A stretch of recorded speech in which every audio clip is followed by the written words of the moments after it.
मेरा नाम नितिन है और मैं एक छोटे से गांव का रहने वाला हूँ। हमारे गांव की एक अजीब परंपरा थी जिसे सब लोग बड़े अदब और डर के साथ निभाते थे। ये परंपरा थी चौराहे का टोटका। ये कहानी मेरे दादाजी ने सुनाई थी जब मैं बच्चा था। उनका मानना था कि चौराहे का वो टोटका किसी साधारण रीति रिवाज से कहीं ज्यादा था। गांव के ठीक बीचों बीच एक चौराहा था जिसके पास एक पुराना पीपल का पेड़ खड़ा था। कहते थे कि वो चौराहा शापित था। वहां रात के समय कुछ भी छोड़ने पर उसे छूना सख्त मना था। अगर किसी ने ऐसा किया तो उसका जीवन तबाह हो जाता। ये कहानी मेरे दादाजी ने सुनाई थी जिन्होंने अपने जीवन में इस चौराहे से जुड़ी एक घटना देखी थी। हमारे गांव में शर्मा परिवार रहता था।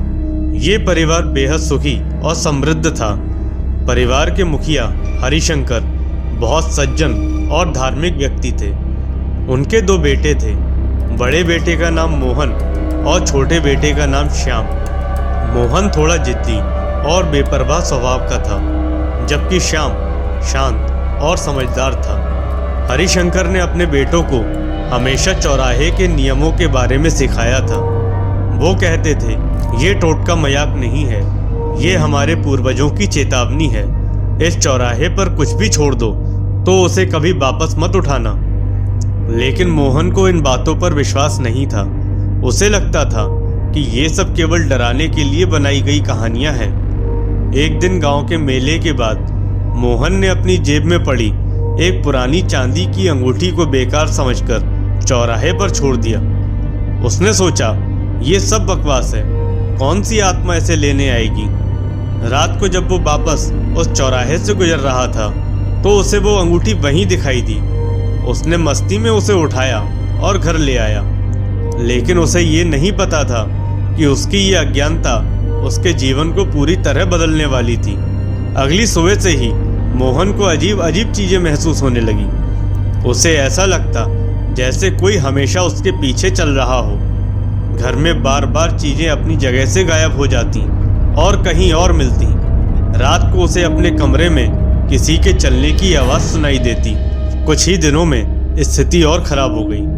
मोहन को सपने में एक औरत सफेद साड़ी में दिखने लगी। उसका चेहरा झुलसा हुआ था और उसकी आंखें जलती हुई अंगारों की तरह चमकती थीं।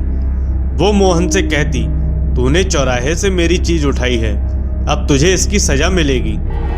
मोहन की ये हालत देखकर परिवार वाले बेहद चिंतित हो गए।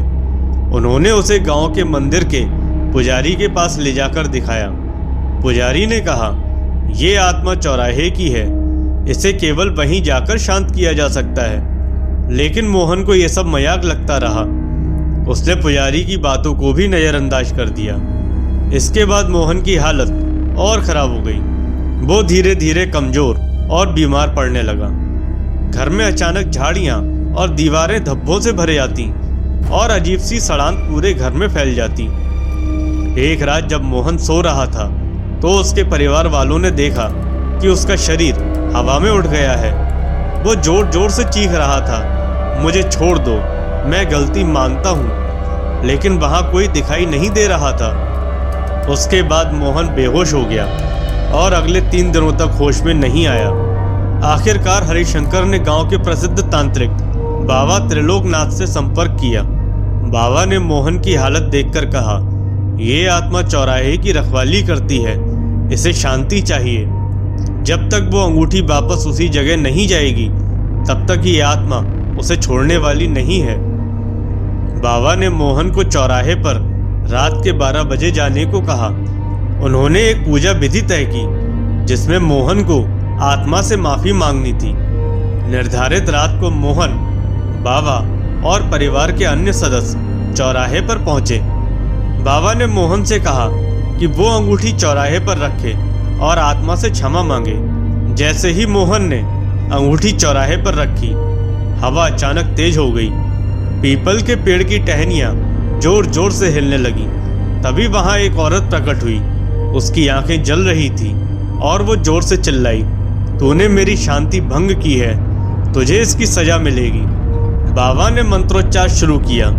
आत्मा जोर जोर से चिल्लाने लगी। और मोहन पर हमला करने की कोशिश की, लेकिन बाबा के मंत्रों के प्रभाव से वो धीरे धीरे शांत होने लगी। आखिरकार आत्मा ने मोहन को माफ कर दिया, लेकिन जाते जाते उसने चेतावनी दी, अगर किसी ने चौराहे के नियम तोड़े तो उसकी सजा तय होगी। उस दिन के बाद मोहन ने चौराहे का टोटका मानने की कसम खाई। वो पूरी तरह से ठीक तो हो गया, लेकिन उस घटना ने उसके मन में डर और सम्मान दोनों पैदा कर दिया।